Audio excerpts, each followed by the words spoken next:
Entonces, bueno, entonces en esta clase que vamos a ver hoy, pues es uno de los temas que son muy bonitos. A mí me encanta porque además tiene que ver con toda esta parte que nos compete, que es pura fisiología básica, y es cuando estamos hablando de potencial transmembrana. Entonces, pues realmente, como vamos a ver en el desarrollo de la clase, pues exactamente lo que es este caso, síndrome convulsivo, epilepsia, vamos a empezar a diferenciar cuál es, cómo diferenciamos nosotros de una crisis convulsiva, un síndrome epiléptico o una epilepsia instaurada, porque pues aparentemente los dos tienen muchísimo que ver, pero cuando ya nosotros decimos que hay una epilepsia, una cosa es convulsionar y tener un diagnóstico presuntivo, o estoy investigando una causa, o otro es una epilepsia secundaria A, que también tiene crisis convulsivas, pero seguramente con la cronicidad y con esas crisis, ya sabiendo una posible etiología, o cuando es completamente sin causa, pues nosotros vamos a encontrar que es lo que vamos a ver ahora, cuando lo llamamos epilepsia y cuando es síndrome convulsivo. Bueno, ya me conocen, pero por un caso, mi nombre es Alberto Villamarín. Entonces, empecemos con este concepto. Aquí, y yo siempre digo, en sexto les hablaba mucho de esto, porque realmente, y no solo yo esto, sino en todas las clases, neurología, cardiología, eh, potenciales evocados, bueno, toda esta cosa que nos estaba dando. Y recuerden, como siempre hablamos, que una célula siempre está polarizada, y significa que está polarizada es porque está lista para un estímulo adecuado. ¿Listo? Entonces, ¿qué sucede con ese estímulo adecuado? Entonces vamos a decir que tiene una mayor equivalencia de cargas, por decirlo positivas, hacia el exterior, una mayor equivalencia de cargas negativas hacia el interior. Entonces llegó un estímulo adecuado.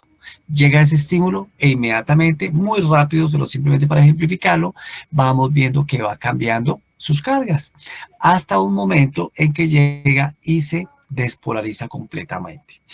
Significa que si todo va bien, en cualquiera de los diferentes pasos que nosotros vayamos a tener, pues seguramente, si todo está normal, debe volver. Aquí ya vemos que hay tres cargas negativas, una positiva. Aquí ya está empezando a hacer la equivalencia. Y finalmente, para estar lista al siguiente impulso, impulso que tenga que tener la célula que estemos mirando. En este caso, pues lo vamos a dejar para el impulso a nivel cerebral, ¿cierto? Nuestra conducción y todas estas partes que son importantes. Entonces yo siempre el ejemplo que doy es, cuando nosotros dijimos buenos días, ¿cierto? Buenos días es un estímulo, una onda sonora que llegó a través del conducto auditivo externo, hace vibrar la membrana timpánica. En ese momento es un estímulo físico, va llegando, y cuando va llegando ese estímulo físico, pues ¿qué tiene que hacer? Mandarnos señales eléctricas que lleguen a la corteza temporal, y en ese momento hacer una respuesta sensitiva y motora, que además digamos, buenos días, ¿cierto? Y todo eso está normal hasta ese momento. Entonces nosotros tenemos esa respuesta, nuestra mejor imagen, que siempre cuando nosotros nos muestran que tenemos un potencial transmembrana, el típico ejemplo es el electrocardiograma. Entonces pues realmente ahí es donde nosotros, donde nosotros estamos viendo. Bueno, entonces, ¿qué sucede? Vamos a decir que una crisis epiléptica es la presencia de síntomas o signos transitorios. Ojo, pueden ser focales o generalizados. ¿De qué va a depender que sea focalizado o generalizado? Si está localizado en una zona cerebral, o si está generalizado, nos está comprometiendo los dos hemisferios cerebrales, y esa es la diferenciación que vamos a tener. Entonces, de acuerdo al sitio donde yo tenga el sitio que me desencadena esa respuesta, pues va a ser las manifestaciones que va a tener el paciente, de acuerdo al sitio de lesión. Entonces, ¿qué sucede? Entonces nosotros decimos que una crisis epiléptica o por ahora en una crisis convulsiva, también vamos a dejarlo igual, decimos es la presencia de síntomas y signos, aquí estoy colocando el puntero nuevamente, una presencia de síntomas o signos transitorios, focales o generalizados, pero que son debidos a una actividad neuronal, cerebral, anómala, excesiva o sincrónica. ¿Listo? Hasta ahí vamos bien. Bueno. Entonces, las crisis focales que se originan dentro de los circuitos neuronales limitados a un solo hemisferio cerebral, en el caso de la focal, seguramente está en una zona, pero muy limitado a un hemisferio cerebral, pues ¿qué nos tiene que dar? Nos tiene que dar signos y síntomas correspondientes a la región cerebral que se esté afectando la manifestación por el sitio a esa crisis. Todavía no hemos visto las causas, pero sí el sitio anatómico donde nosotros lo localicemos por la proyección que tenemos nosotros en nuestra interconexión del sistema nervioso, pues nos dará además todas las respuestas, el tipo de crisis, síntomas asociados que son dependiendo la zona donde se esté presentando la manifestación del cuadro. Entonces, vamos a dar un ejemplo. Nosotros decimos que, como está aquí, una manifestación en el giro precentral del lóbulo frontal, pues, ¿qué va a suceder? Va a producir un movimiento, si estoy hablando del lado izquierdo, un movimiento del hemicuerpo contralateral. Recordemos toda la neuroanatomía, que es la respuesta que nos da. Por ejemplo, en la actividad en la cisura calcarina del lóbulo occipital, produce trastorno de reconocimiento visual. Entonces, miren que ahí vamos viendo ciertas manifestaciones neurológicas cuando tenemos cualquier cuadro, pero en especial este, pues que seguramente depende de la zona donde esté localizado, y para este ejemplo que es perfecto, a veces también hay unos síntomas también que se asocian, ¿no? Por impregnación de motoneuronas y neuronas en continuidad, que pueden ser y producen trastornos de reconocimiento visual, o hay unos que dicen sensopercepciones como, es que cuando yo, algunos pacientes lo refieren así, es que cuando yo estoy y sé que mi crisis convulsiva me va a dar, yo tengo una sensación de visión de color amarillo, verde, o tengo un trastorno auditivo o un trastorno olfatorio, sí, depende el sitio de manifestación, nos va a dar todo eso. Entonces, eso es en la actividad normal. Entonces decimos, en la actividad normal, en el giro del lóbulo frontal produce movimiento del cuerpo contralateral. En la cisura calcarina del lóbulo occipital y áreas aledañas puede producir, dando ejemplos, trastorno de reconocimiento visual o todo asociado a esta parte, la parte visual. Pero, ¿qué sucede en una crisis epiléptica? En una crisis epiléptica, cuando nosotros estábamos viendo diapositiva, resulta que sí, tenemos todo esto que iba pasando, lo que iba sucediendo, pero sucede que hay una depolarización paroxística mucho más fuerte que hace que tengamos la manifestación de un movimiento incontrolado, involuntario, lo vamos a ver más adelante, y va a dar la característica que tenga. O sea, es una especie de corto, ¿cierto? Una hiperpolarización, una despolarización muy fuerte, diferentísima a lo normal, y la manifestación va a ser el cuadro que nosotros estemos viendo. Entonces, por eso, volviendo a retomar, nosotros decíamos que habían crisis generalizadas y que finalmente impregnaban o afectaban rápidamente redes neuronales muchísimo más extensas de ambos hemisferios cerebrales, y sus síntomas y signos son constantes con la afectación sustancial de ambas partes del cerebro.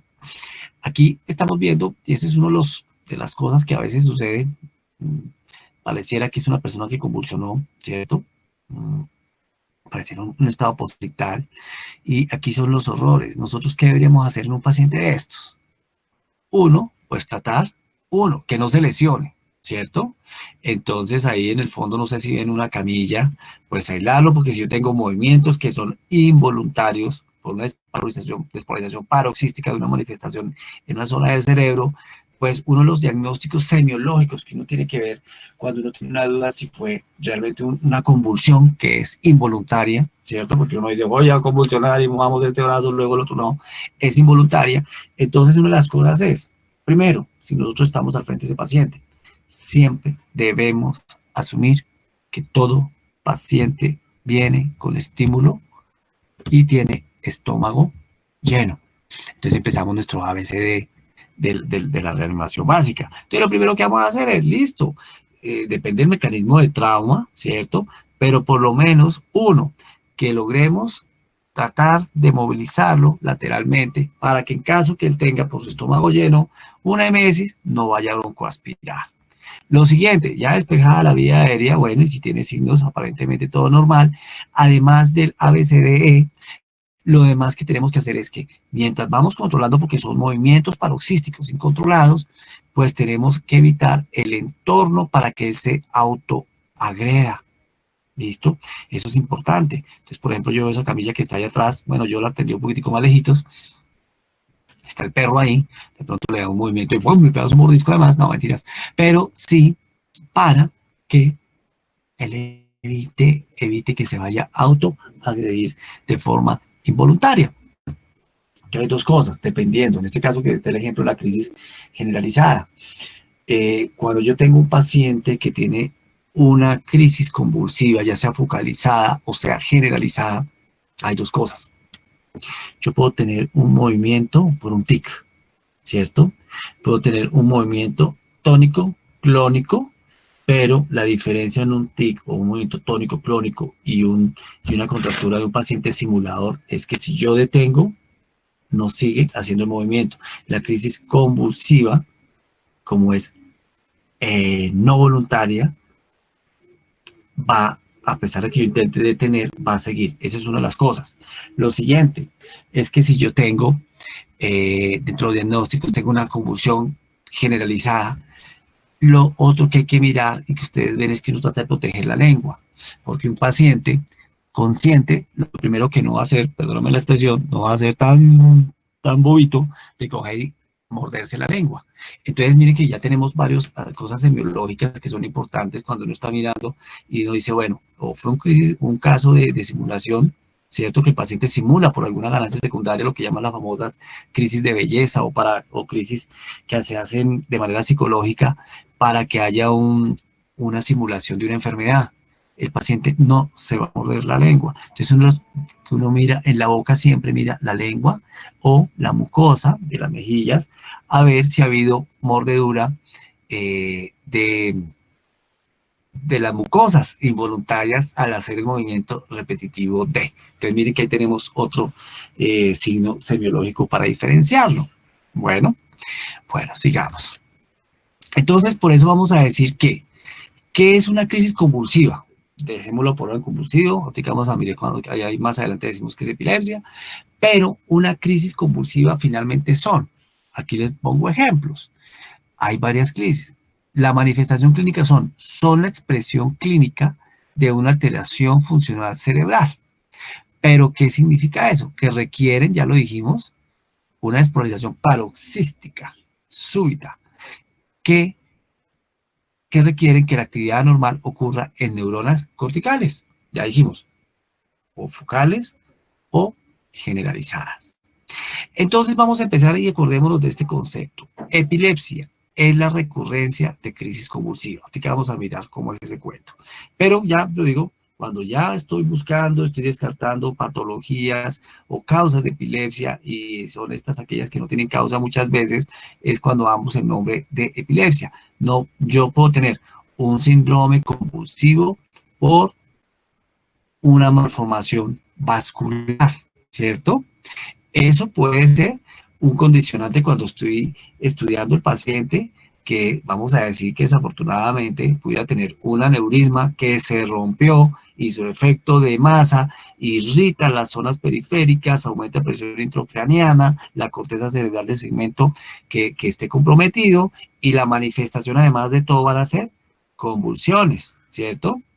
Pero yo tengo un síndrome convulsivo secundario a una ocupación de masa a nivel de la presión intracraneana, secundaria a una ruptura de un aneurisma.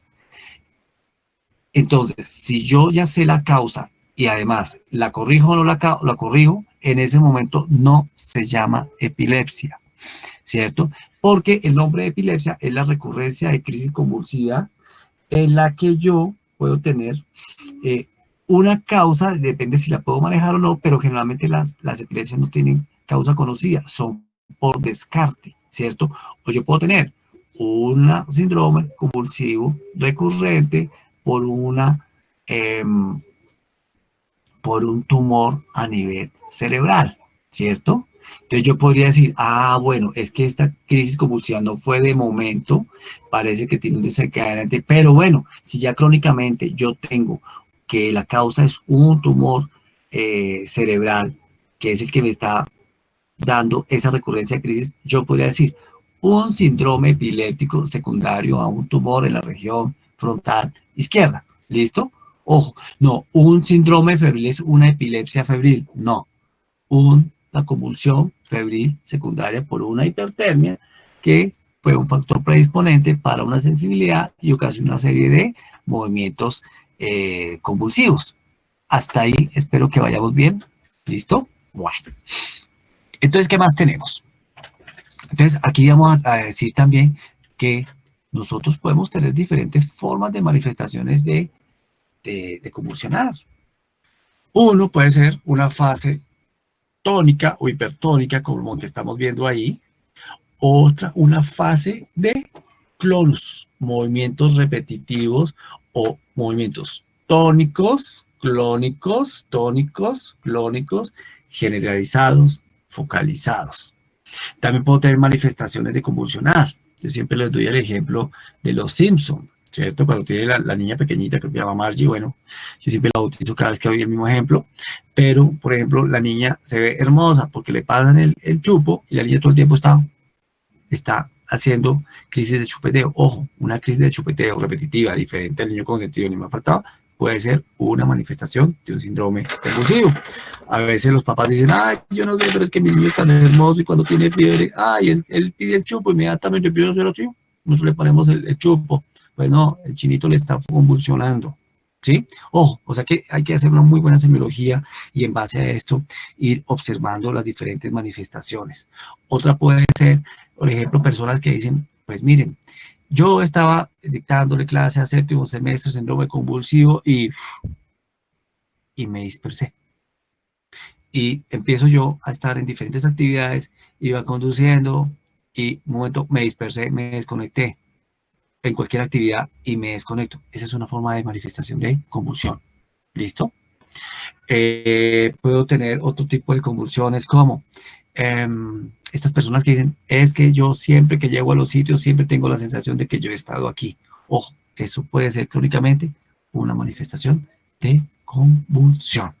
O sea, por eso dice, depende el área que esté comprometida. Yo puedo tener sensopercepciones olfativas, auditivas, depende la zona de la manifestación, ya sea focal o generalizado. ¿Listo?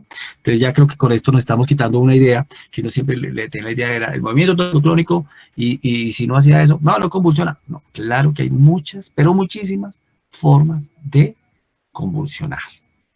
Tengamos esto en cuenta. Entonces, epilepsia, recurrencia de las crisis convulsivas. Vamos a seguir hablando de todo esto.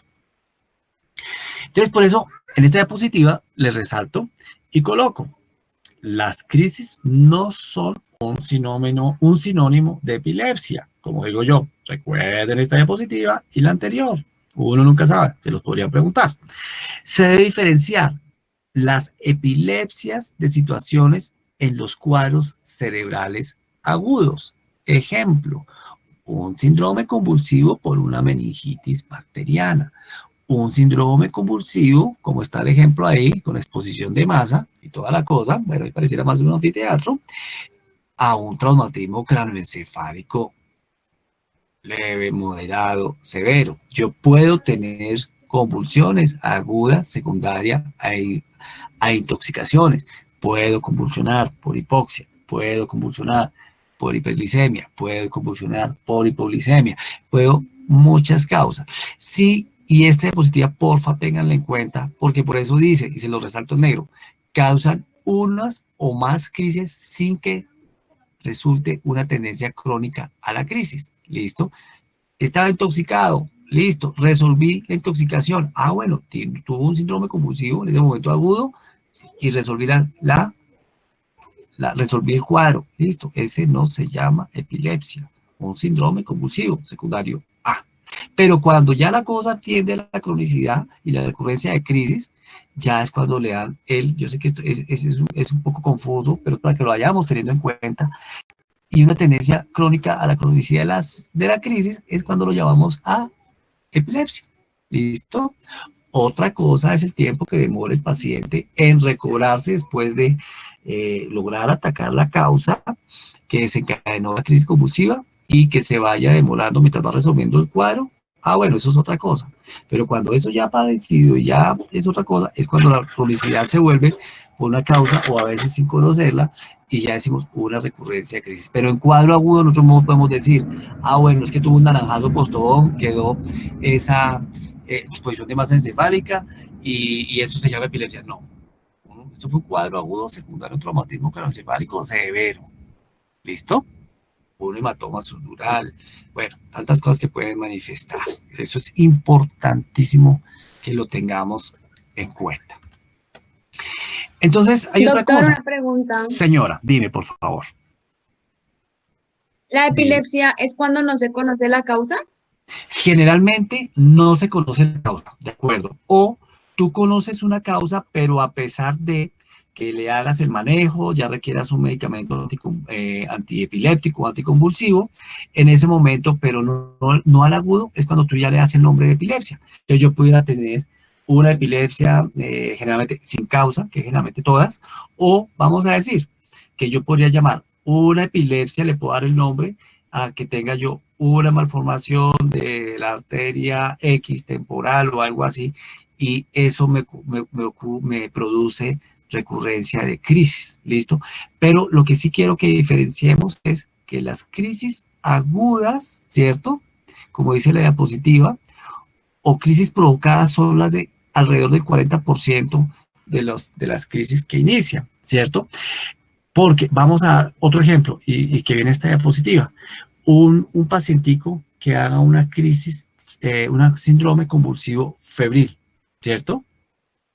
Ah, bueno, es que es un poco más sensible a, pero yo doy el tratamiento de la causa de la fiebre, ¿cierto? Síndrome febril, síndrome convulsivo secundario a, hipertermia. Pero ese paciente, dependiendo del escenario, los antecedentes y toda su parte metabólica, en un momento dado, ese puede ser un disparador que nos esté avisando que puede haber una patología de fondo, ¿cierto?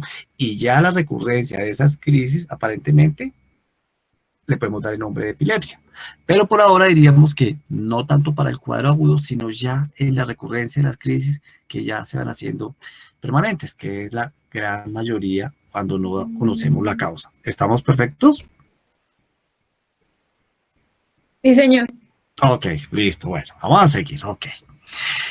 Entonces, por eso esta diapositiva dice, listo, en un síndrome convulsivo, y mire que no les he colocado la palabra epilepsia, en un síndrome convulsivo, que esa es parte, pero era importante tener ese concepto, las crisis agudas sintomáticas o crisis provocadas constituyen alrededor del 40% de todos los casos incidentes de crisis no febriles, que generalmente responden al tratamiento cuando yo encuentro la causa.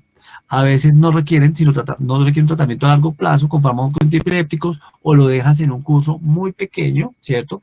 Mientras vamos resolviendo la causa, porque quedaron una sensibilidad a esas despolarizaciones paroxísticas, va cediendo el caso y eso es la mayoría de pacientes que logran con un tratamiento adecuado hasta muchas veces ir disminuyendo la dosis y a veces retirar, pero conociendo la causa. Eso es importante tenerlo en cuenta en todo síndrome convulsivo. Las causas, muchísimas, pero generalmente ya empezamos a hablar y a eso recordábamos esa diapositiva de los más y los menos. Uno, yo también tengo diversos momentos en que seguramente tenga tendencia a hacer despolarizaciones paroxísticas, ¿cierto? O no paroxísticas, pero yo tengo que tener un equilibrio y puede pasar dos cosas para que yo convulsione. Uno, que esté muy incrementado los factores de excitabilidad, ¿cierto? O que los controladores no me hagan inhibición neuronal, ¿cierto? Para esas descargas paroxísticas que me vayan a desencadenar. Entonces, por eso dice que un síndrome convulsivo, desde la parte de la fisiopatología, es un desequilibrio de esas, o que haya un exceso de factores excitatorios, o los controladores no estén trabajando muy bien, digamos, a ver, neurotransmisores. Entonces, por eso decimos en esa parte de abajo, es un desequilibrio entre las fuerzas excitatorias, ¿cierto? Exagerar, o no haya un adecuado control. Hay un desequilibrio de eso inicialmente y ahí se vería la manifestación del síndrome convulsivo y dependiendo de la zona, la manifestación. Por ejemplo, esta se ve que esto fue un naranjazo Postobón. No, mentiras, seguramente estaba patrocinando a Postobón, porque si ven ahí tienen como una chaqueta de competencia, una chaqueta como de moto ahí, y ven que hay varias cosas. Uno, aquí hay esta diapositiva, yo siempre la critico esta foto, porque primero, tengo una chaqueta, esto parece un mecanismo, por lo menos moto o automóvil. Esa inmovilización yo la haría en bloque, si estoy protegiendo la vía aérea. Ahí tenemos una cánula de Guedel, no sé si la conocen, pero básicamente es una cánula que se introduce por la boca y al introducirla, ella tiene esta forma, aquí la parte que uno ve hacia afuera y adentro tiene una curva hacia adentro. Lo que yo hago es que la introduzco y al movilizarla como está aquí, donde les pongo el puntero, lo que hago es que al colocarla yo roto y desplazo la lengua y eso me da apertura de la vía aérea, que son de las cosas que tiene que hacer uno. Si no hay contraindicación para movilización de la columna cervical, listo, váyalo girando, lo van acomodando de medio lado, introduce en el brazo del lado que lo quiera girar, el otro encima cruza la pierna y para que el paciente en bloque gire. O excepto, yo podría hacer un movimiento en bloque. Todo eso habría que mirarlo, pero es importante, ¿no? Entonces, ya vamos viendo cómo va sucediendo todo esto. Causas. Entonces vamos a empezar causas metabólicas por electrolitos. Hipernatremia, hiponatremia, hipocalcemia, hipoxia. Yo convulsioné por hipoxia también, por hiperoxia también puedo llegar a convulsionar, por todas estas causas metabólicas de los lúcidos, y comas hiperosmolares, no cetóxicos, sí, insuficiencia renal. O sea que en causas metabólicas tengo muchísimas causas. O sea, nosotros tenemos que en un paciente con síndrome convulsivo hacer un esquema mental de las probabilidades de causas que ese paciente me pueda llegar a mí por un síndrome convulsivo. Otras, desencadenadas por sobredosis de medicamentos, la teofilina, la meperidina, antidepresivos tricíclicos, ginkgo biloba, fenotiacinas, quinolonas, betalactámicos, todo esto inducida pueden ser que predispongan más o simplemente por intoxicación por medicamentos también tengo causas. Entonces tengo causas metabólicas, para que se acuerden. Uno hace el esquema mental siempre y uno dice causas metabólicas, tóxicas en medicamentos, por vasculares, efectos de masa. ¿Listo? Y ahí uno va reuniendo como el esquema mental, uno siempre se va preguntando eso. Entonces, metabólicas, en este caso inducidas por fármacos, otras también endocrinas y otras por síndrome de abstinencia secundario a ingesta prolongada de alcohol, de benzodiazepinas, de barbitúricos, manifestaciones de enfermedades descompensadas, en este ejemplo que les traigo acá, hipertiroidismo, hipotiroidismo, convulsiones endocrinas, ¿se acuerdan el famoso síndrome de Sheehan, de la hipófisis, de la hipoxia, la hipófisis? Bueno, es para decirles que cuando uno está pensando en síndrome convulsivo tiene que pensar en muchas otras causas. Por ejemplo, aquí les traigo dos causas sistémicas: crisis de células falciformes, encefalopatías hipertensivas, una emergencia hipertensiva, secundario y puede producir un síndrome convulsivo. Crónicamente, encefalopatía hipertensiva, enfermedades autoinmunes como el lupus eritematoso sistémico, otras como la poliarteritis, la eclampsia, acuérdense que es el componente de la atención en el embarazo, que ya hay convulsión, otros trastornos convulsivos infecciosos, desencadenantes de fiebre.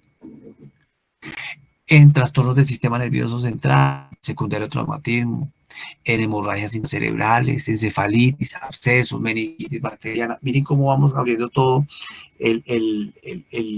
la pirámide de diagnóstica que uno debe hacer ante cualquier paciente. Ustedes que ya cada vez están más cercanos y ya tomando decisiones del esquema mental que uno debe tener muy organizado para uno hacer sus diagnósticos diferenciales y dar el mejor manejo adecuado. La epidemiología del síndrome convulsivo, muchísimo, 0,5 al 2% de la población general. Más frecuente en los extremos de edad, en el pequeño paciente y en los extremos de edad, muchos más grandes. La mortalidad es 10 a 40 veces mayor que en la población general, son pacientes más susceptibles. Hay algunos casos de estos que son con síndromes convulsivos o ya que en epilepsias depende algunos acompañamientos de otra serie de signos, otros síntomas. A veces puede la persona, como esta diapositiva que les tengo ahí la foto, ustedes ven que es un paciente desnutrido, ¿cierto? Miren la posición que tiene, el color de la piel. Es un paciente que seguramente inicialmente tenga un cuadro de una epilepsia crónica de difícil manejo, con una nutrición secundaria, de pronto depende de los tiempos de hipoxia que ha hecho cada crisis, de pronto con secuelas, ya hay manifestaciones neurológicas. Entonces son pacientes que además también sufren de rechazo social, ¿no? Que es otra de las cosas que puede pasar en casos un poco más afectados. Realmente nosotros tenemos, se dice que el 1.12% de la población padece epilepsia. De ellos el 74%, de ese 1.2, tienen epilepsia activa. Y realmente de estos algunos llegan a impactar hasta la parte de su vida laboral, ¿no? Depende el cuadro y el tipo de medicamento que tenga. Vamos a decir, bueno, a ti que les vamos a otra diapositiva, pero hay medicamentos que, por ejemplo, producen hiperplasia gingival. Más adelante tengo la foto. Entonces, como digo yo, un paciente que ahora vamos a decir es el modelo de la sonrisa de Clínicas Sonría o de la clínica Marlon Becerra, pues va a perder su empleo. Entonces yo tengo que hacer, cada vez que yo esté escogiendo un medicamento, de acuerdo a los efectos secundarios o las manifestaciones que pueda hacer, que esa es una de las cosas, al paciente con síndrome convulsivo, con una epilepsia, cuando ya uso un tipo de medicamentos durante un tiempo, o ya en una epilepsia que tenga que usar el medicamento mucho más tiempo, al paciente hay que explicarle muy bien, saber qué hace el paciente, porque vamos a decir, Pepito Pérez es paracaidista y le doy un medicamento y lo primero que produce sueño es que de pronto se me duerme en el paracaidismo y ¡pum! No lo mató la epilepsia, pero sí el traumacaso. Bueno, entonces definitivamente esa es otra de las cosas que son importantes, saber qué ocupación tiene el paciente, ¿cierto? Y algunos pueden llegar a perder sus empleos o no estar vinculados de una forma informal. Bueno, todo eso hay que tenerlo en cuenta. Son frecuentes los síndromes convulsivos o las epilepsias, afectan al ser humano en cualquier edad. Se dice que después de los cuadros neurológicos, después de la cefalea, las epilepsias son la patología neurológica más frecuente que se observa en la práctica general en todo el mundo, ¿cierto? Entonces hay que tenerlo bien en cuenta. Aquí simplemente estoy mostrando en esta foto una epilepsia ahí, una convulsión, ¿cierto? De media parte de la cara. En este habría que mirar desde el cuadro, una parálisis facial de Bell, si es movimiento repetitivo, pues ya mirar a ver qué está ocasionando ahí para que haga, y ya uno tendría idea del sitio neurológico donde estaría afectando al estar dando una manifestación neurológica como estas, ¿no? Bueno. Factores de riesgo. Excluyendo las epilepsias hereditarias, el riesgo aumenta y generalmente, ¿qué es lo que vemos en las famosas crisis febriles? El siguiente, traumatismo craneoencefálico, ocupación de masa, ¿no? Aumento de la presión intracraniana, infecciones cerebrales, lo mismo, meningitis, aumento de la presión intracerebral y otras causas que apoyan y ya pueden llevar a consecuencias, depende del tipo de lesión o el desencadenante, puede llevar a retraso mental, parálisis cerebral. Otras manifestaciones, o un trastorno, por decir, de atención con hiperactividad. O sea, es para decirles que también hay muchos factores de riesgo y muchas manifestaciones del síndrome convulsivo. Este es interesante, esta diapositiva. Porque aquí dice, en adultos, los factores de riesgo para el desarrollo de epilepsia solo pueden identificarse esos factores de riesgo en un 30% de los pacientes. Es muy bajo realmente, en un tercio de pacientes. Y generalmente son los más frecuentes que se asocian son trauma, autismo craneal, infecciones cerebrales, ictus, enfermedades como Alzheimer. Y, por ejemplo, en un estudio que apareció hace muchos años y decía que el riesgo lo medían, por ejemplo, en estas situaciones, y decía, el riesgo de desarrollar epilepsia aumenta y se dice que más de 500 veces en pacientes con antecedentes de lesión craneal en combate. 30 veces de padecer epilepsia en pacientes que han tenido traumatismos craneales graves en el entorno civil. 20 veces más en ictus. 10 veces tanto en enfermedad de Alzheimer como cefalea migrañosa e hipertensión. Entonces ahí vamos como de lo más común de estudios de esos factores de riesgo más predisponentes, ¿cierto? Bueno, entonces aquí simplemente volviendo a traducir esos más y esos menos que mostrábamos en la potencial transmembrana, pues simplemente para hacer una especie de recuerdo, decíamos, el flujo de iones de sodio y calcio al interior de la célula generalmente incrementan, y era lo que hacíamos, la despolarización. Hacen un intercambio iónico de potasio y cloro por darlo, y esto lo que hace es que vuelva, y era el caso de los más y los menos después de que estaba despolarizado, y vuelva a la normalidad, y vuelve y se polariza. Entonces, aquí está otra parte importantísima, que es el síndrome convulsivo, la manifestación fisiopatológica. Se caracteriza por una súbita despolarización paroxística. Acuérdense que paroxismo es fuerte, en salvas, de ese intercambio iónico en una población que tiene un terreno inestable, en una población de neuronas inestables.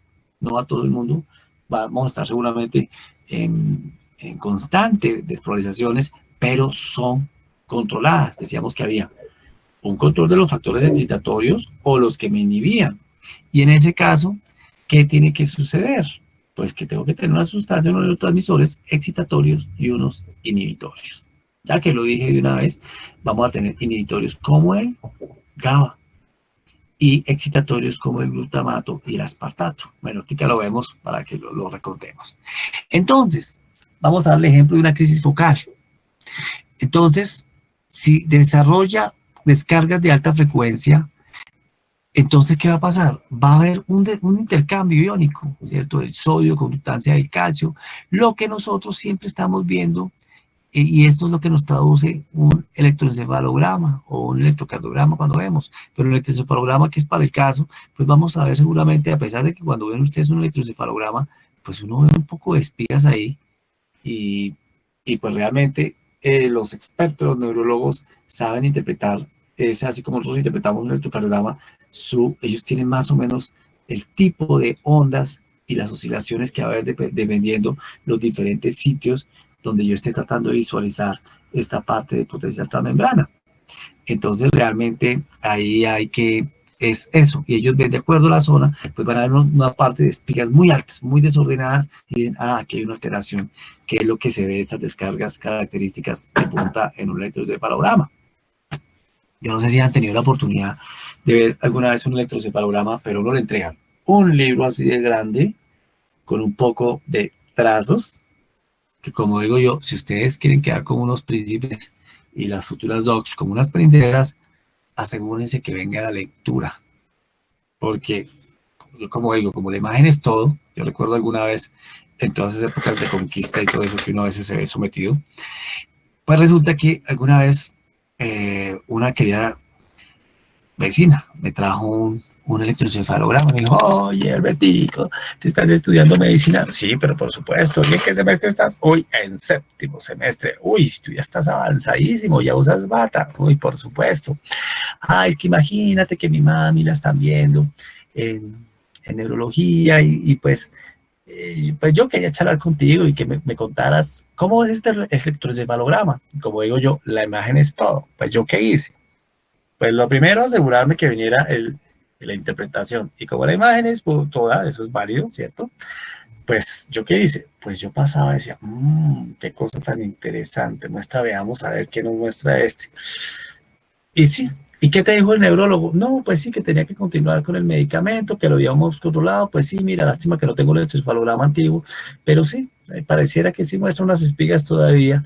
Y bueno, miremos el reporte. Ah, mira, qué coincidencia, sí, porque realmente no entienden nada, ¿cierto? Obviamente ya que se dediquen al área pertinente, pues lo van a interpretar. Pero realmente lo que le van a uno a formar es que seguramente, acuérdense que tiene una serie de electrodos que están en todo el cráneo y eso va a dar proyecciones de ese potencial de acción y realmente son las espigas anómalas o normales que uno vaya a divisar. Entonces, realmente, por eso decíamos que todo esto lo que nos mueve es propagación de actividades en salvas de otras neuronas que normalmente se previene por, uno, mecanismos inhibitorios que me contengan esa despolarización paroxística o haya un exceso en la estímulo de esa despolarización paroxística. Entonces, pues, ¿qué tienen que hacer los medicamentos? Uno, o ayudar, digamos, a la área positiva a controlar ese exceso de excitabilidad o controlar el estímulo que me produce esa inhibición. Y es la clasificación farmacológica de los medicamentos.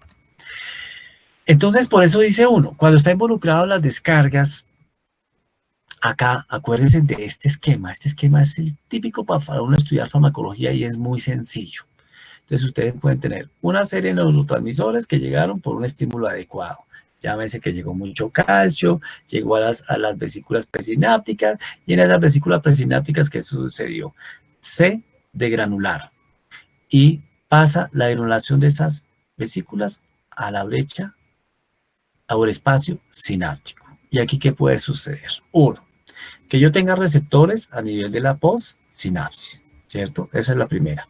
Uno, que yo tenga que yo tenga mecanismos que me hagan una producción, que algunos lleguen al receptor o que se degraden y se desintegren en el espacio sináptico.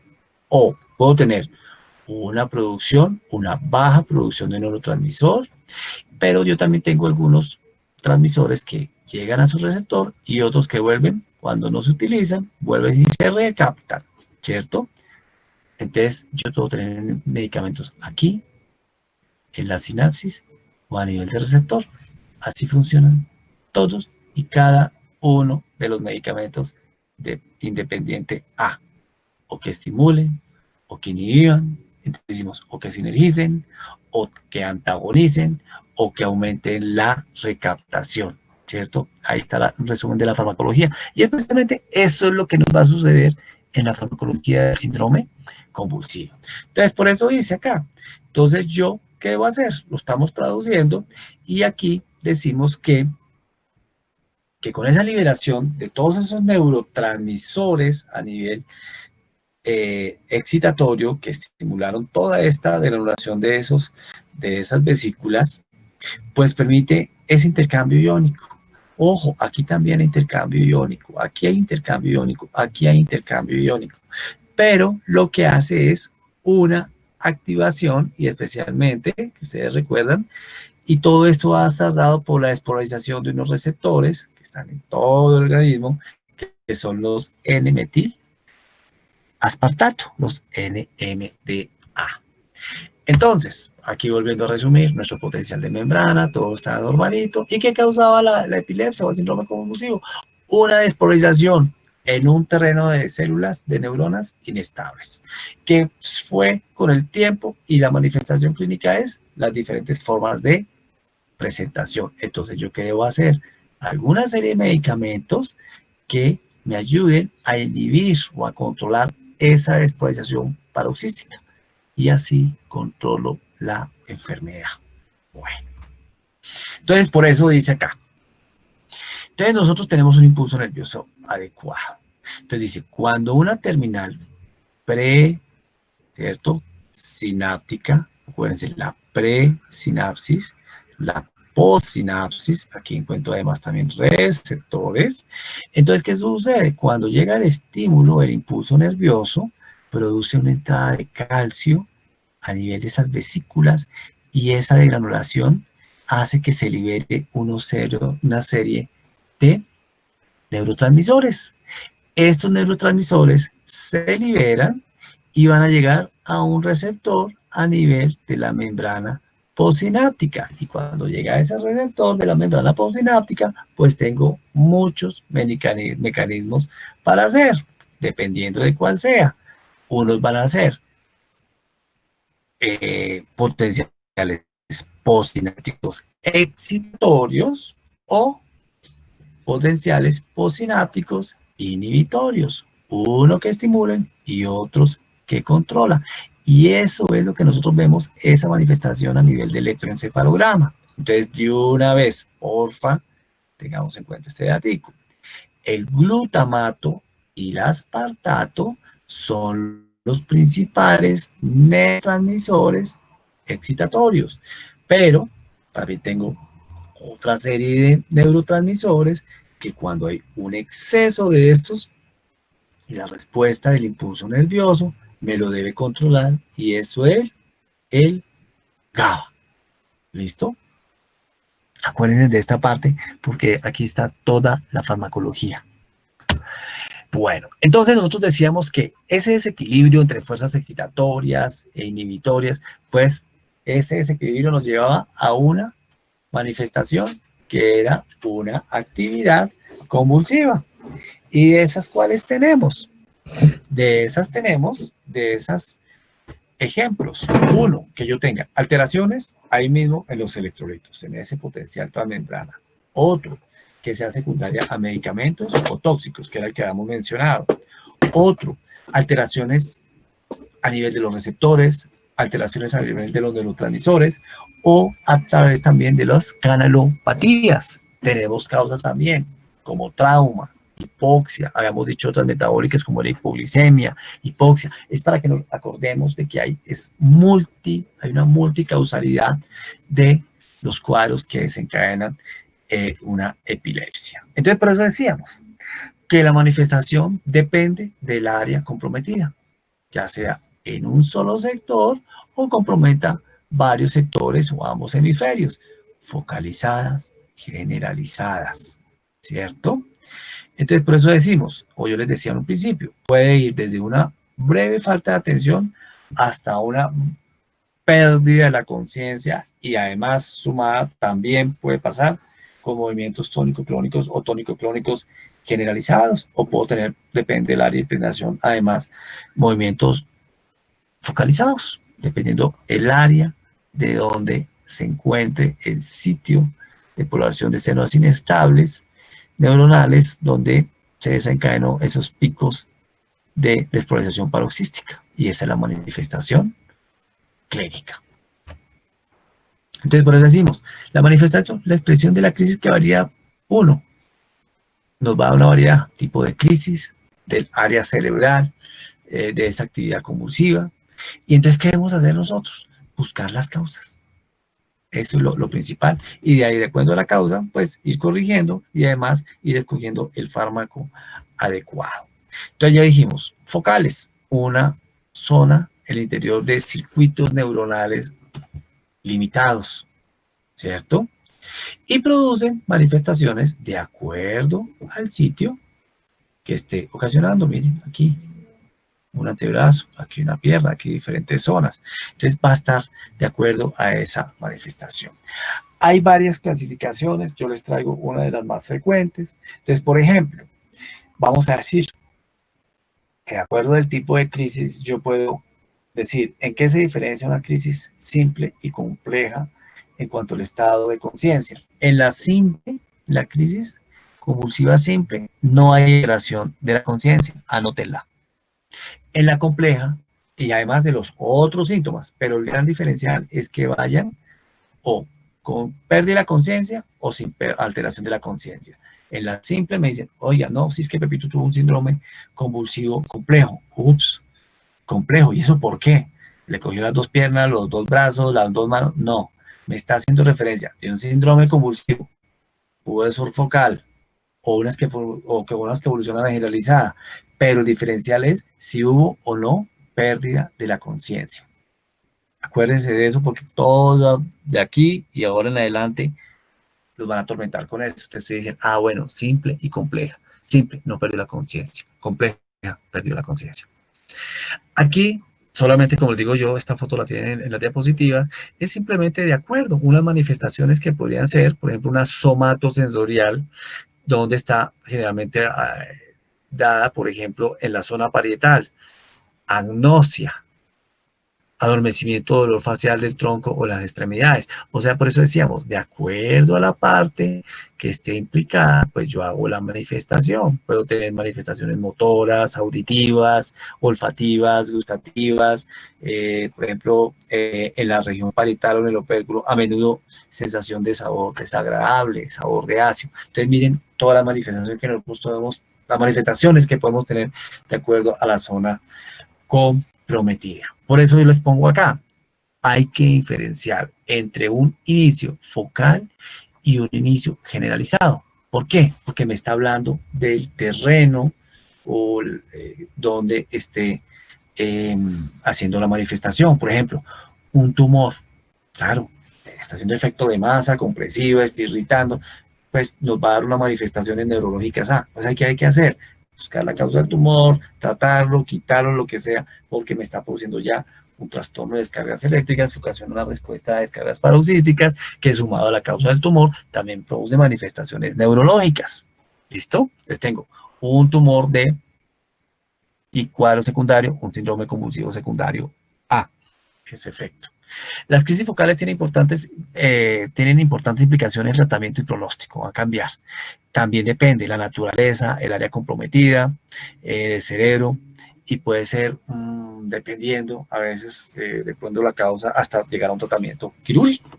Bueno, o no quirúrgico en el caso de una hiponatremia, una hiperglicemia, una hipoglicemia. Bueno, hay que tratar también la causa de base. Hay otras que llaman así y pueden ser. Ejemplo, entonces dijimos, podemos tener crisis focalizadas, crisis generalizadas. De esas crisis focalizadas y esas crisis generalizadas podemos tener un diferencial. Pérdida de la conciencia y sin pérdida de la conciencia. Entonces puedo tener crisis focalizadas, simples o complejas. Crisis generalizadas, localizadas o focalizadas, simples o complejas. Generalizadas, simples y complejas. Y aquí otros tipos de clasificaciones. Primarias o atípicas, otras le llaman el pequeño mal o el gran mal. Ausencias atípicas, generalmente lo hacían, era para decir a veces también lo relacionaban, como les digo, hay muchas clasificaciones, pero por ahora dejemos. Pérdida o no de la conciencia, simples o complejas, de acuerdo al área de afectación, focalizadas o generalizadas. Y hay otra serie de crisis idiopáticas que no se conoce la causa, ¿no? Ese es lo que significa idiopático, que pueden ser primarias. Ejemplos: crisis mioclónicas, convulsiones clónicas o tónicas, convulsiones tónicas clónicas de gran mal, que es la que ya le llaman el pequeño mal y gran mal, que va así es focalizada, o la asocian a generalizada, y además a veces le daban ese nombre si perdían o no la conciencia. Y otros tipos de crisis sin clasificar. Entonces ya hemos dicho que las generalizadas generalmente afectan ambos hemisferios y es de acuerdo a la manifestación al área cerebral comprometida. Bueno, aquí hay ejemplos. Ahí les tengo para que se diviertan. Tipo de crisis, una típica, cese abrupto de todas las actividades con inmovilidad, mirada en blanco, pérdida de la conciencia de aproximadamente 10 segundos, el ataque termina súbitamente y el paciente retoma las actividades normales. Acuérdense que uno habla siempre de síndrome convulsivo y un estado positivo. Ustedes imagínense después de una descarga paroxística y movimientos incontrolados, sobre todo en estas crisis focales, tónicas, crónicas o cuando se hacen generalizadas, el paciente siempre queda exhausto, como si hubiera salido a trotar no sé cuántas millas, y eso es lo que le llaman el periodo positivo, donde generalmente usted ha tenido oportunidad de ver un paciente quiere descansar. porque tenía una sobreactividad neurológica exagerada, ¿no? Entonces son formas de presentación. ¿Qué vamos a hacer diagnóstico de un síndrome convulsivo? Uno, buscar la causa. Entonces, una historia clínica muy bien realizada, una anamnesis próxima y remoto y antecedentes y los hallazgos al examen físico. Vamos a mirar que seguramente ya en el terreno neurológico pues habrá que mirar el tipo de manifestación, nos va a dar la proyección del síntoma o el síntoma o signos que también nos van a mostrar con el encefalograma la zona de proyección de ese sitio. Podemos hacer otras imágenes diagnósticas, después le vamos a mirar de pronto una tomografía o depende de lo que necesitemos de acuerdo al aparentemente causa de esa epilepsia. Y seguramente tenemos que hacer una serie de estudios de laboratorio. Entonces, eso es importante. Entonces, por eso hay quienes dicen, pero teniendo en cuenta que les resalto ahí, dice, dado que la epilepsia se define como la existencia de 2 o más crisis no provocadas. O sea, una causa que aparentemente fue idiopática o ya lo que decíamos, solamente dejemos epilepsia, o sea, a la recurrencia de las crisis convulsivas. Pero teniendo en cuenta esto, hay que buscar la causa. Aparentemente son no idiopáticas, ¿cierto? Pero la aguda es la que llamamos el síndrome convulsivo. Diagnóstico diferencial, trastornos vasculares y de perfusión, migraña, síncope, ictus como ataques isquémicos transitorios, amnesia global transitoria, arritmias, hipoperfusión, pueden ser cuadros que se comporten muy similares, trastornos psiquiátricos, que es el típico, trastornos del movimiento, un tic, es diferentísimo, ¿cierto? Una zona delimitada, un parpadeo, ¿cierto? Y desencadena y cede espontáneamente, o movimientos por fibrilación muscular, un temblor, de un escalofrío, de calor, cede. El otro es un tónico clónico que a pesar de que yo trate de controlarlo, no va a ceder. O movimientos anormales de origen degenerativo neuronal. Trastornos del sueño, ejemplos, terrores nocturnos, sonambulismo, narcolepsia, bueno, tantas cosas que hay, alteraciones metabólicas, fugas alcohólicas, delirium, otros, espasmo del sollozo. Yo no sé si ustedes recuerdan ese término del espasmo del sollozo, que generalmente es... Doctor. Señora, dime. Cuando una persona sufre de epilepsia, ¿tiene algún síntoma como, por decirlo así, prodrómico, un signo prodrómico, como que diga, ay, me va a dar el ataque, o que se le mueva involuntariamente, digamos, primero una mano o algo así? Sí, señora, a esos síntomas prodrómicos que tú refieres es a lo que le llaman, y es lo que toca preguntar al paciente, es lo que le llaman con aura y sin aura. ¿Listo? Y generalmente el paciente, lo que tú mencionas, es muy cierto. Él dice, mire, ¿usted sabe cuándo va a convulsionar? Y algunos pacientes que se lo identifican dicen, sí, yo estoy normal y a veces tengo la sensación de que hay un olor, digo yo, por decir algo así, a chocolate. Y él dice, cada vez que yo estoy tranquilo y sé que va a convulsionar, lo sé porque tengo una sensopercepción de aroma a chocolate. Y entonces el paciente es muy juiciosito, se retira de esos sitios, se protege, y es lo que llaman a veces crisis convulsivas con aura o sin aura. Sí, señora. Ok. Gracias. Bueno, ok. Vértigos paroxísticos, hay que hacer el diagnóstico diferencial. La otra, trastornos psiquiátricos, ¿no? Yo siempre les cuento la historia, porque en trastornos psiquiátricos hay personas que por una ganancia secundaria hacen la simulación que convulsionan, ¿no? Entonces ellos simulan una enfermedad. Entonces, por ejemplo, el típico que uno dice, oh, llegó la crisis de belleza. Yo siempre cuento la historia.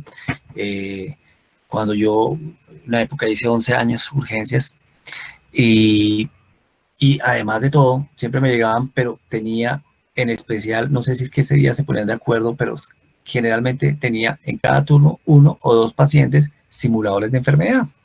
Entonces yo recuerdo que ya una de esas me llegó una paciente con su cabello largo y bonito y todas esas cosas, y entonces yo la vi ingresar. Cuando vi que la ingresaron, pues como dice uno, ellos están conscientes, están simulando, y la vi que cuando entró, hizo esto, como que abrió, pero cuando me di cuenta que la estaba mirando, cerró los ojos y dije, uy, esta va a ser una simuladora. Entonces llegó y pues uno hace su historia clínica, su anamnesis, su interrogatorio, cómo fue el cuadro, todas estas cosas que estamos viendo, sus signos vitales estaban normales, le hice pruebas rápidamente de laboratorio y aparentemente todo estaba normal. Entonces, ustedes hagan el escenario, entonces pues claro, el acompañante o la acompañante, ay, por favor, sálvela, doctor, que está muy malita, claro, esa es la idea, para eso nos estamos formando. Pero entonces yo le decía a ella, bueno, Pepita, ¿qué pasó? Entonces yo le hacía estímulos dolorosos, cuando uno hace un diagnóstico diferencial de trastorno de conciencia, entonces vamos a decir que era aparentemente un síndrome que ya estaba simulando tónico porque era así rígida, ¿no? No se movía y era así quieta. Entonces tú le hacías estímulos dolorosos y ni siquiera hacía contractura. Y entonces, con un compañero, el doctor Pachito, que creo que lo conocen ustedes, sí lo conocen por supuesto, estábamos en un turno y ya teníamos todos los exámenes, todo y nada. Entonces con Pachito, ya después de que tanto nos llegaba, entonces dijimos, pues vamos a activar nuestro código. Entonces, ¿qué hacíamos? Como no abría los ojos, hacíamos el simulacro que le poníamos unas tijeras al lado del cabello. Entonces decíamos, yo le decía, doctor Pachito, dígame, doctor de Tico, este caso hay que remitirlo para neurocirugía. Entonces vamos a calviarla, traiga las tijeras. Entonces era porque, claro, uno cuando le van a cortar el cabello, cualquiera abre los ojos, ¿no? Y no los abría. Entonces cogimos la tijera y aquí tenía el cabello ahí, ¿cierto?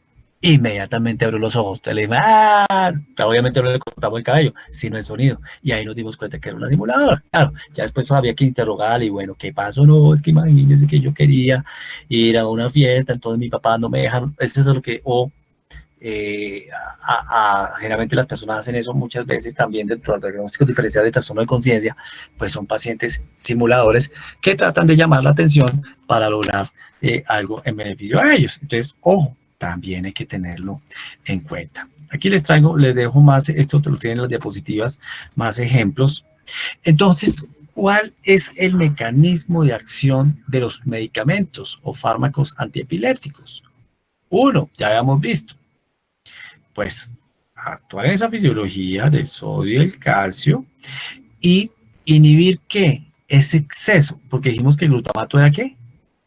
Un neurotransmisor estimulador con el aspartato. ¿Y quién controlaba? El GABA. Entonces yo tengo que buscar medicamentos que me inhiban esto, me disminuyan de una forma a esto, hiperexcitación, de esos factores excitatorios que están fuera del equilibrio, o además que me facilite, si tengo detectado eso, exceso de estímulo de neurotransmisores, que vengan y me ayuden a controlarlos. Y esos son porque producen por dos cosas, porque hay un exceso excitatorio de neurotransmisores o porque haya un trastorno y fallen mis controladores que producen, que dijimos que era el controlador, ¿quién? El GABA. Y ahí es donde yo estoy creando los medicamentos. Entonces, ¿qué tienen que hacer estos medicamentos?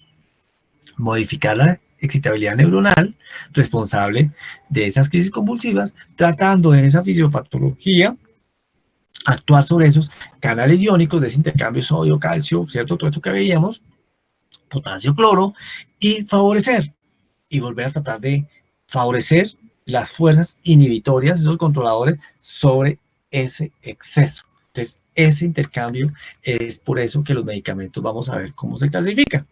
Y es donde nosotros estamos viendo el efecto. Por eso, el principal objetivo es controlar la crisis lo más rápido que sea posible, ¿no? Recuerden que una crisis bueno, vamos a poner la más dramática, la tónica clónica generalizada, y vamos a poner el trastorno de la conciencia, pues yo tengo que preservar. Uno, que me haya menos impacto hacia la hipoxia, que me desencadene un cuadro. Entonces yo debo tratar de actuar lo más rápido posible. ¿Listo? Tanto, debo mirar inmediatamente cuando estoy pensando en el medicamento, cuando ya decido que es un síndrome convulsivo o es una epilepsia, puede ser, cómo trato de abortar esas crisis, de irlas controlando, pero además, el ejemplo que les daba, que tenga una buena tolerancia a la medicación, y porque eso me impacta en la calidad de vida de los pacientes. Entonces, por eso dice, el tratamiento debe ser individualizado, debe ser concertado con el paciente, y de acuerdo a qué? al tipo de manifestación de la convulsión, al conglomerado del síndrome epiléptico. Ojo, ¿qué enfermedades asociadas tenía? Ojo, puede haber interacción medicamentosa, a qué se dedica el paciente y pues para que nosotros tengamos mejor adherencia al tratamiento de los pacientes, pues ¿qué debemos hacer? Además, ayudar al paciente y que garanticemos con una buena ingesta la adherencia al tratamiento farmacológico, además ayudar a la preferencia del paciente. O sea, que hay que explicarle muy bien al paciente el tipo de medicamento, qué puede ocurrirle y también el que no tome el medicamento y qué puede ocurrir además cuando toma el medicamento para que él esté atento. Finalmente, eso es parte del éxito, pues en todas las patologías, pero especialmente en esta. Ofrecer la información sobre todos los aspectos, revisar esquema terapéutico, anualmente, si hay mal control, embarazo, bueno, hay que considerar varias cosas. Por ejemplo, es muy frecuente que a veces uno vea pacienticos, y sobre todo en los pediátricos, que a veces está con tratamiento controlado y de un momento a otro la dosis empieza a ser insuficiente. Claro, porque el paciente va creciendo y por cálculo de miligramo kilo de peso también, que es ir manteniendo y modulando la medicación de acuerdo también a esta parte. Eso es otra cosa que hay que tener muy en cuenta. Entonces uno dice, hay muchísimos medicamentos en el mercado. La mayoría de ellos, ¿qué hacen? Ojo, por eso digo, buscamos la causa, la corregimos, porque el medicamento nos suprime el síntoma, la convulsión. Bueno, pero no afectan el mecanismo desencadenante. Nosotros, ¿qué debemos hacer como médicos? Buscar, y ese es el arte, el cuadro que me llegó a desencadenar el cuadro convulsivo. ¿Listo? Entonces, por eso dice, no evidencia que esta medicación cambie el pronóstico a largo plazo en la mayoría de pacientes. Ojo, controlo, busco la causa. Ese es el éxito. ¿Listo? Bueno. Entonces, por eso aquí ya les traigo una serie de ejemplos. Entonces, por ejemplo, tenemos estos. Una primera clasificación. Fármacos que actúan principalmente sobre los canales de sodio. Pues, ¿qué intentan buscar? Pues estabilizar esa despolarización paroxística, ¿cierto? Que era el cuadro que nos desencadenaba, y buscar estabilizar la membrana neuronal, evitar la potencialización después de ese postetánica.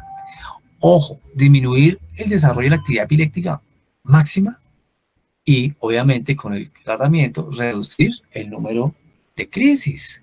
Y dentro de esos tenemos varios conocidos, y por eso te los estoy subrayando en negrilla. A ese tenemos la carbamazepina, un poco medicamento más cercano, un poco moderno, que es realmente mejor en la estructura química, con menos efectos secundarios, es la oxcarbazepina. Otro conocidísimo, y mírenlo donde está, para que lo tengan en cuenta, el famoso, ¿cómo se llama este? Fenitoína sódica, Epamin, o difenil hidantoína, que ustedes tal vez lo han escuchado muchísimo, es un medicamento estupendo, excelente, tanto la carbamazepina como la oxcarbazepina. Hay otros ejemplos, la lamotrigina. Por ejemplo, aquí les coloco el valproato, que vamos a mirar que está en otro grupo, creo que es el siguiente, y el topiramato, tienen también efectos sobre los canales de sodio. O sea, ¿qué va a suceder? Vamos a encontrar algunos medicamentos que preferiblemente actúan sobre los canales de sodio, pero también pueden tener sobre otro tipo de medicamentos. Vamos a mirar otro. Aquí por eso les colocaba valproato y topiramato en la parte final. Fármacos que actúan principalmente sobre el sistema GABA. ¿Qué hacía GABA? Un efecto inhibidor. Estimulan la acción, es decir, aumentan la inhibición GABAérgica, o sea que aumenta el control, ¿cierto?, de la inhibición. Porque actúan ¿dónde? Directamente sobre los receptores GABA. Ejemplos, las benzodiazepinas, los barbitúricos, topiramato. Hay otros que inhiben la recaptación de GABA, o sea, evitan que salga GABA y se devuelva, sino hacen que cuando salga GABA se optimice mejor en el receptor. Y ese medicamento lo tenemos en la tiagabina. Otros, ya sobre el metabolismo del GABA, inhiben la GABA transaminasa, la bigabatrina. Aumentan sobre la glutamato descarboxilasa. Glutamato, que es que es un excitatorio que transforma el glutamato en GABA, o sea, el excitatorio lo convierte en inhibitorio, y a ese grupo pertenece el la gabapentina y el valproato. Entonces, por ejemplo, el valproato y el topiramato actúan sobre los medicamentos que actúan directamente sobre GABA, pero también tienen acción sobre los que actúan sobre los canales de sodio. Entonces, miren que hay medicamentos que pueden ser un poco más específicos a una acción o pueden compartir varias acciones. Entonces, ahí es donde uno va yendo a ir mirando qué medicamento sea el óptimo. Obviamente, en estos medicamentos, cuando estás prescribiendo un síndrome convulsivo o una epilepsia, pues va a ir mirando los serie de medicamentos y no es que uno diga, bueno, este vaya a ver, el daño está ya como microscópicamente, no, sino de acuerdo, ahorita que más adelante les digo unos cuadros de posibles mecanismos de dosificación e indicación de algunos medicamentos en un cuadro convulsivo. Otro ejemplo, los que actúan principalmente sobre el sistema glutaminérgico y glutamato, o sea que son excitatorios. El anterior era que estimulaba los que actuaban principalmente sobre los neurotransmisores inhibitorios, y ese se llamaba GABA. Y otros que se llamaban que actúan sobre los canales de sodio. Ahí estamos repasando. Entonces, miren otra vez, aquí aparece nuestro topiramato. O sea que el topiramato actúa sobre el sistema glutaminérgico. Y lo vimos que actúa sobre los que actúan sobre el sistema GABA, y también lo veíamos por aquí, el topiramato, que actúa sobre los canales de sodio. Entonces ahí estamos viendo una serie de medicamentos que algunos, así como si estamos pensando en un antihipertensivo, en un fármaco respiratorio, cardiovascular, hay exactamente también hay fármacos que comparten diferentes mecanismos de acción. Bueno, ¿qué otro tenemos? Otros, ¿se acuerdan que hablábamos de intercambio iónico? Los que actúan principalmente sobre los canales de calcio, y a este pertenece la etosuximida. Hay otros también que actúan sobre los canales de calcio, pero pueden ser dependientes del voltaje. Otros ejemplos, nuevamente está nuestro topiramato. Entonces, la lamotrigina. Entonces, miren, está por topiramato, lamotrigina, topiramato, glutamérgico, topiramato sobre GABA y topiramato sobre canal de sodio. O sea que estamos viendo que es un buen medicamento. Bueno, aquí tenemos más ejemplos. En este característico, la lamotrigina. Entonces, por eso decíamos, cuando una terminal presináptica de acción es estimulada por el potencial de acción, entra calcio a la célula, entra ese calcio a la célula, estimula la degranulación de estos neurotransmisores, y estos neurotransmisores, ¿dónde están? A nivel de la membrana postsináptica. ¿Y qué tienen que hacer? Cuando hay esa estimulación por la entrada de calcio a nivel de los neurotransmisores, hace que haya potenciales excitatorios o inhibitorios, y esa es la manifestación que encontramos nosotros como examen diagnóstico en electroencefalograma. Eso es todo lo que nos está traduciendo. Otro de los muchos medicamentos sobre los canales de potasio. Realmente el topiramato, la sonizamida, la oxcarbazepina. ¿Se acuerdan que la oxcarbazepina estaba en el primero sobre los canales de sodio? El topiramato, que lo hemos visto en todo lado. Entonces tienen mucho más débiles sobre las acciones, pero también se ha investigado que tiene acción también sobre los canales de potasio. Hay otros que están en prueba, como da este ejemplo, unidos a las membranas de las vesículas presinápticas llamados SB2A. Controlan o modulan el contenido de la vesícula en la presinapsis. Este ejemplo lo tenemos como el levetiracetam. Ojo, otro tenemos que también es conocido y reduce la despolarización de la corriente de los iones de calcio en la terminal nerviosa. O sea que, ¿qué hacen? En la presinapsis disminuyen la liberación de neurotransmisores, y así se llama la pregabalina. Entonces miren cómo uno está jugando, conociendo muy bien la fisiopatología, es muy fácil ir adecuando los medicamentos. Entonces, por eso decíamos, y aquí es donde yo les empiezo a dejar un resumencito en las diapositivas, todo eso lo tienen en lo que les mandé en PDF. Entonces teníamos medicamentos que aumentaban la excitación, otros que disminuían la excitación, ¿cierto? O sea que estimulaban, aquí me controlaba, hacer GABA, y otros que cuando había exceso de producción, controlar ese exceso de producción de neurotransmisores. Otros que previenen las descargas aberrantes de grupos neuronales. Y aquí está el ejemplo. Actividad GABAérgica, benzodiazepinas, barbitúricos, tiagabaína. Bloquean los canales de sodio, ahí destinados más representativos, carbamazepina, la motrigina, pero había un importantísimo ahí que es la difenilhidantoína, el epamín. Bueno, otros que modulen la transmisión glutamérgica, el topiramato, bloquea los canales presinápticos, la gabapentina, la pregabalina, la etoxisucimida.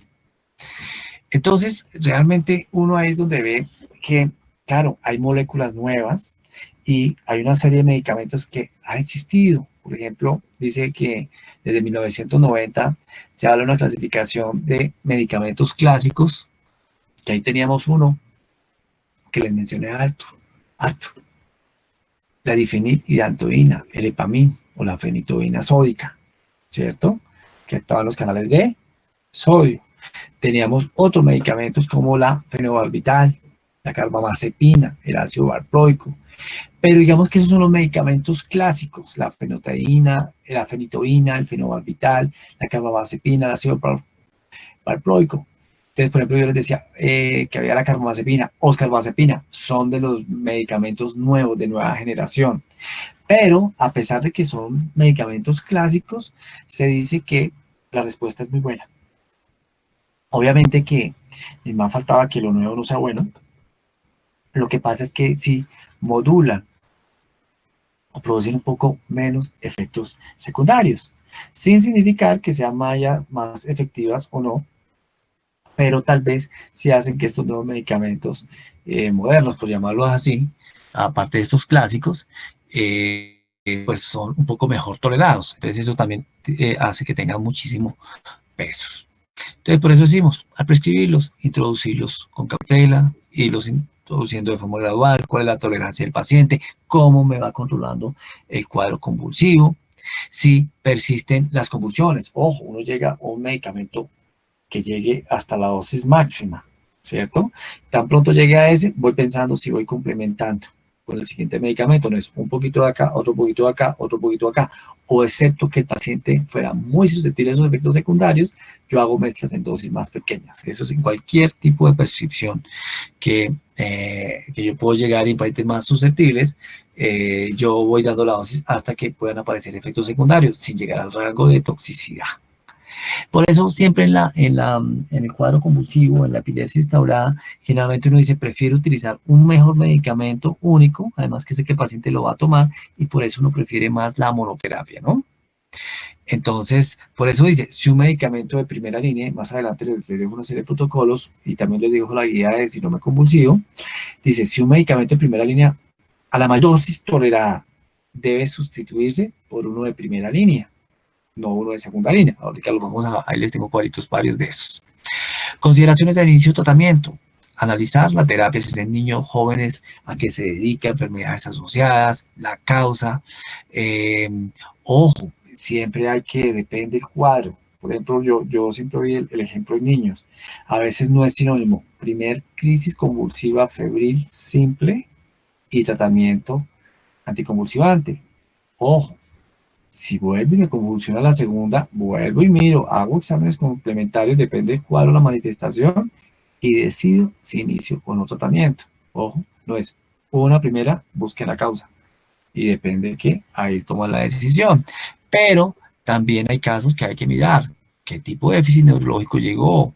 Hacer un control, si hay historia, cuando no haya convulsión, un electroencefalograma para mirar si hay o no, o muchas veces un electroencefalograma después de una convulsión que me va a mostrar si hubo espigas, que a veces uno está en ese limbo en que no sabe si fue una convulsión o no, uno podría ayudarse con un electroencefalograma. ¿Listo? Es importante. Y también puedo hacer imágenes cerebrales, a ver si hay una anomalía estructural, o sea, hay que hacer los paraclínicos de acuerdo al cuadro que se me haya presentado. Aquí les traigo ejemplos, bueno, para que ustedes los miren, realmente no vale la pena detenernos mucho en esto, pero aquí están ejemplos, tratamiento de primera línea en crisis focal y de inicio reciente.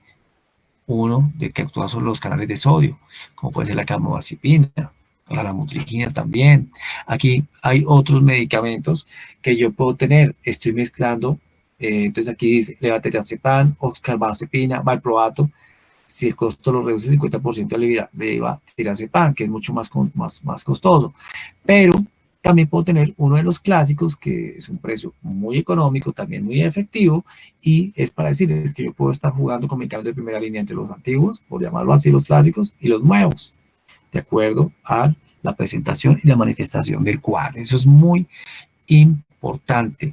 Y ojo con los riesgos iatrogénicos del valproato. Esas tareas se las voy a dejar.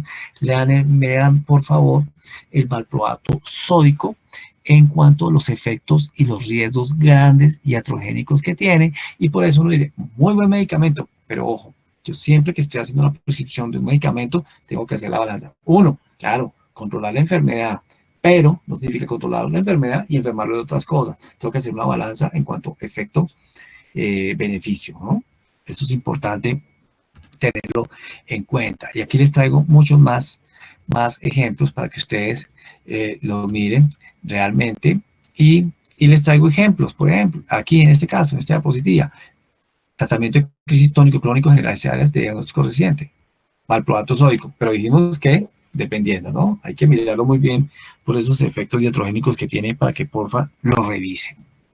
Y hay otro caso, la lamotrigina. Aquí hay otro tipo de medicamentos, clobazam, levetiracetam, valproato sódico, topidamato. Hay que mirar. Bueno, es importante. Entonces acá yo les dejo una serie de ejemplos de manejos. Están en la guía. Revísenla, es la última de las recientes guías que hay de manejo del ministerio, que es muy buena. Cuando ustedes quieran mirar guías, entren a la página del Ministerio de Salud y van a encontrar la mayoría de guías que son consensos de estudios en tratamientos y son muy buenas las guías de manejo. En tratamiento epiléptico, estado epiléptico convulsivo hospitalario. Uno, ¿qué debo hacer? Uno, asegurar vía aérea, ya lo hemos dicho. Observar, escuchar, sentir la respiración, porque decíamos que había con perder la conciencia y sin perder la conciencia. Pues inmediatamente una alteración de la conciencia, una saturación, voy a mirar una oxigenación adecuada, valorar signos vitales, uno de los más frecuentes, trastornos metabólicos, niveles de glucosa, tener un acceso endovenoso.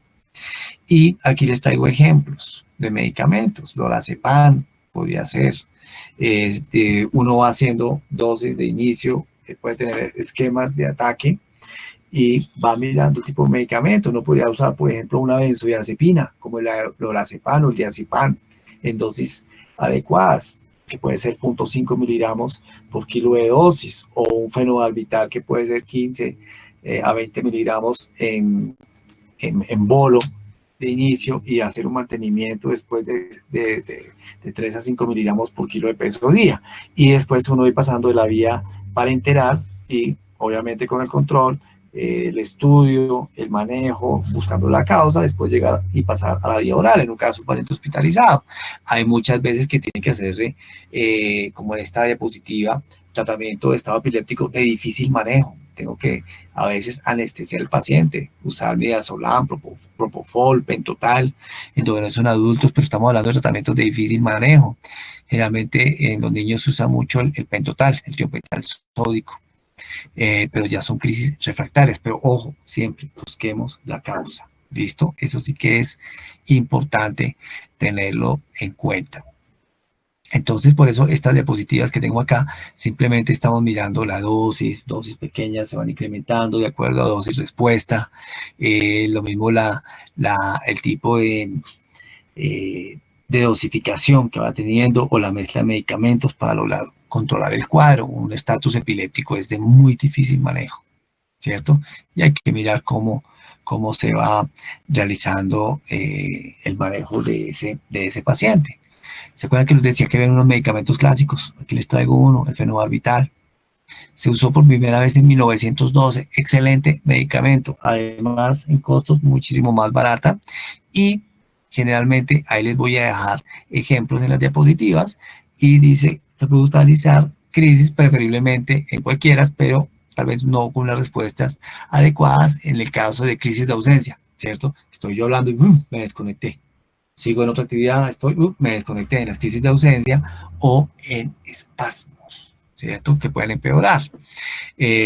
Hay formas de hacer, vía oral, intramuscular, intravenosa, hay muchas formas de hacerlos. Ahí les traigo, les coloco para que ustedes lo revisen, interacciones y efectos adversos, por ejemplo con el DPH, ojo, acuérdense, DPH es difenil hidantoína, anótenlo porfa para cuando vean las diapositivas, DPH, difenil hidantoína o es el mismo Epamin. AB es ácido valproico. ¿Listo? Para que se acuerden cuando estén mirando sus diapositivas. Entonces, todo esto es importante para mirarlo. Bueno, ojo, fenobarbital en una paciente que esté con planificación, pues ojo, porque pudiera pasar que inactive sus niveles y su medicación anticonceptiva no funcione muy bien. Hay que tenerlo en cuenta. ¿Listo? Hay otros efectos que en la práctica muchas veces no se evidencian. Entonces, acuérdense, DPH, difenhidroantoína, AB, ácido valproico. Y recuerden que el fenobarbital, ya sabemos que tenemos que tener cuidado con anticoncepción oral. Aquí les traigo más ejemplos. Aquí está la carbamazepina. Este paréntesis que está ahí dice metabolismo hepático, induce su propio metabolismo, de modo que en 2 a 4 semanas disminuye su concentración en un 50%. Es una de las siglas que se usa mucho, ustedes la van a empezar a ver de vez en cuando en los artículos, y a veces uno utiliza 2 paréntesis para hablar de concentración plasmática. ¿Listo? Importante ahí para que vayan mirando todo esto. Ahí les traigo ejemplos. Este, por ejemplo, que es uno de los que a veces uno puede encontrar, y es que la carbamazepina a veces uno la retira porque puede producir algunas exantemas medicamentosos. ¿Listo? Entonces a veces ya sale un síntoma de cercanotoxicidad o de hipersensibilidad al medicamento. Entonces la carbamazepina generalmente produce más exantema medicamentoso. Aquí quiero mostrarles la fenitoína sódica, que era el DPH en la diapositiva, o el mismo Epamin, que generalmente es como uno lo conoce en el común, y le hago porque él está bloqueando los canales de sodio, aumenta la acción de GABA. ¿GABA qué hacía? Inhibir, ¿cierto? Y tiene una característica que indicaciones de primera medida para indicaciones de convulsiones parciales simples o complejas, efectos secundarios, puede producir hipotensión, tiene su paciente muy monitorizado porque se induce endovenoso, tiene otros efectos para que producen arritmias, pero otro así característico que uno ve grandísimo, creo que es en la siguiente diapositiva, producen esto, hiperplasia gingival por difenilidantoína o por fenitoína sódica o por Epamin, para que se acuerden. Entonces imagínense, un paciente que tenga una dosificación de Epamin o de fenitoína sódica y que sea el modelo visual de clínica Sonría, pues ese medicamento es el que no le voy a escoger a ese paciente porque le va a dañar y va a producir alteraciones, o muchas veces estos hiperplasias gingivales en pacientes con fenitoína también nos pueden mostrar que hay que hacerle niveles séricos de la fenitoína porque puede estar en el rango de la dosis de toxicidad. Bueno, entonces es importante. Aquí les tengo otros ejemplos de varios medicamentos para que ustedes los miren. Barbitúricos, por ejemplo, como el pentotal, que les decía yo que era la diapositiva en una epilepsia refractaria. Yo puedo utilizar esos medicamentos que estábamos viendo de primera línea, segunda línea, pero también en la refractaria utilizar barbitúricos como el pentotal sódico. Ustedes lo van a ver en anestesia, se puede utilizar. ¿Listo? Interacciones de estos barbitúricos como el pentotal acelera la eliminación de otros fármacos, por ejemplo, antibióticos orales, anticoagulantes como la warfarina, retrovirales, otros anticonvulsivantes. Todo eso es importante en cualquier dosificación de algún fármaco, pero siempre que, recuerden ustedes, siempre que estudien un medicamento, miren, mecanismo de acción, dosis, indicación y el siguiente, interacción medicamentosa. Eso es importante. Entonces teníamos barbitúrico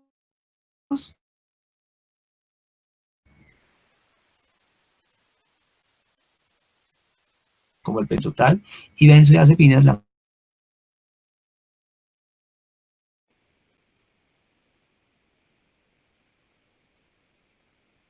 más facilísima, que es el famoso diazepam, o ibuprofenos, barbitúricos, y también podemos usar benzodiazepinas,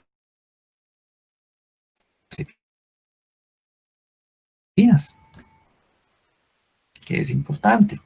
Aquí tenemos sepsimida, ausencias típicas, no mirando. Efectos secundarios, ojo, el felbamato, insuficiencia hepática. Entonces hay que tener cuidado, su excreción es hepática.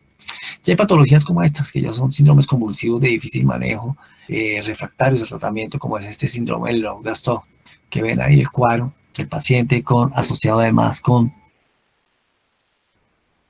trastornos de atención, de retardo mental, cerebral.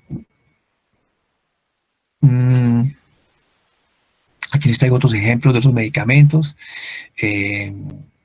Ojo que la gabapentina también se usa en tratamiento de crisis parciales. No es muy bueno en crisis generalizadas, pero hay medicamentos que vamos a encontrar como la carbamazepina, como esta gabapentina, son medicamentos que también en su inhibición de transmisión de impulso doloroso funcionan muy bien y también se pueden encontrar en manejo para cuadros de dolor. ¿Listo? TAP, ¿qué es TAP? También se usan la gabapentina por el efecto que producen los receptores de calcio y sobre todo porque actúan sobre el receptor GABA, que es inhibitorio, ¿cierto? Así como actúan las benzodiazepinas, y también son los medicamentos que, ojo, ustedes dirían, uy, pero ¿cómo así? Oiga, profe, imagínense que vimos un paciente que tenía un trastorno afectivo bipolar y le formulaban gabapentina. Sí, sí puede suceder, ¿listo? Entonces hay medicamentos que también tienen otros efectos positivos que a pesar de ser convulsivantes, se manejan unas dosis adecuadas y pueden ser utilizados en otras patologías, como es este caso de la gabapentina en dolor neuropático y la carbamazepina también. Entonces también se puede encontrar, ¿listo? Importante tenerlo en cuenta. Aquí están más ejemplos que tenemos realmente. Y aquí está nuestro famoso topiramato, que les decía que tenemos que tenerlo en cuenta por la parte de iatrogenia, ¿no? Que producía, para que lo lean. Ya se usa también en epilepsia generalizada, el síndrome de Lennox-Gastaut. Puede producir depresión, pérdida de memoria, bradilalia, parestesias, pérdida de peso, glaucoma. Puede tener interacción con anticonceptivos orales, ahí dice AO, ¿cierto? Que es importante tenerlo en cuenta. Otra cosa importante acá es, ojo, el paciente hay que seleccionarlo muy bien. Aquí les dejo unas tablas de efectos secundarios, el rango terapéutico, ni más falta que por ahora vamos a aprender dosis, pero sí la generalizar, el mecanismo de acción, la indicación, todo esto es importante que empecemos porque ustedes ya en séptimo, octavo, noveno, décimo ya están en sus servicios de urgencias, de hospitalización, más el tratamiento ambulatorio. Son medicamentos que frecuentemente se van a encontrar. La elección del medicamento, el que mejor tolere el paciente, el más adecuado, el que me lleve a la remisión completa de la crisis sin efectos secundarios, o si combino varios medicamentos en caso de mantener hasta que me controlen una crisis, generalmente primera línea con primera línea, en uno de primera con tercera, sino haciendo el efecto. Esa es lo que nosotros podemos hacer con un paciente. Ante una urgencia, después de haber asegurado una vía aérea, haber estabilizado la función cardiovascular y necesitamos el control de una convulsión, podemos usar, por ejemplo, aquí les traigo este ejemplo de una benzodiazepina como el lorazepam, una vía endovenosa de 0.1 miligramos por kilo de peso a 2 miligramos por minuto. Digamos que de una vez como para decir, voy a fundir este paciente, necesito dejarlo porque está en un estado epiléptico y que ya me está llevando una serie de consecuencias. Y puedo tener un ejemplo ya como un medicamento que pertenecía a los bloqueadores de sodio, como es la Epamin. Acuérdense, la misma dosis del acetaminofén, 15 miligramos por kilo de peso a una tasa de 50 miligramos por minuto. Eso a una tasa de 50 miligramos por minuto, yo voy cuadrando las bombas de infusión de medicamentos. Entonces ahí tengo ejemplos que yo puedo realizar. Ahí les dejo algunos esquemas del manejo de estatus convulsivos. Bueno, ¿qué más tenemos nosotros? Ahí tienen ustedes también la guía de atención del síndrome